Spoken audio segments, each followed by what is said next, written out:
خوست کې د ورزشي امریت له لوري شپېته لوبغاړو ته چې د اولمپیک امریت اړوند بېلابېلو رشتو کې یې ملي لوبډلو ته لار موندلې 14,200 افغانۍ اثریا ورکړه.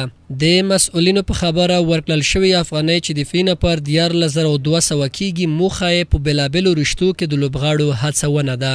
د افغانستان د تربیت بدني اولمپیک او د ورزش لوی ریاست څخه ډیره مننه کوم چې دوی هغه ورزشکارانو ته چې هغوی په ملي ټیم کې دي توجه کړې ده.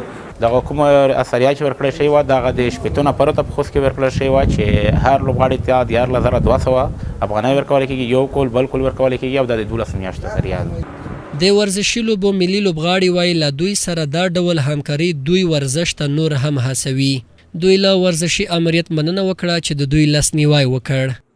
دا یې موږ سره ډېرو همکاري ده چې دوی ورسره وکړي ځکه بعضې داسې میوین دي چې غیر له سینه نشته پښې نشته، دوی کلي نرسي اطرافو کې ولسوالۍ کې اوسېږي، مثال 200 دومره دوی مصارف شي د ورځې، بیا په زور کې دوی مثال د ډوډۍ مصارف وکړي او دوی ته دا ډول چې څومره دوی ته د کول یا د میاشتې شا ولګي دوی دغه نه یو په 2 لیره دوی ورزش ته هڅه کړای شي. نو دغه اثریا زموږ لپاره ډېره مهمه ده چې موږ خپل لباس بوټ د ورزش نور وسایل چې موږ پرې واخلو خپل ورزش ته ادامه ورکړو.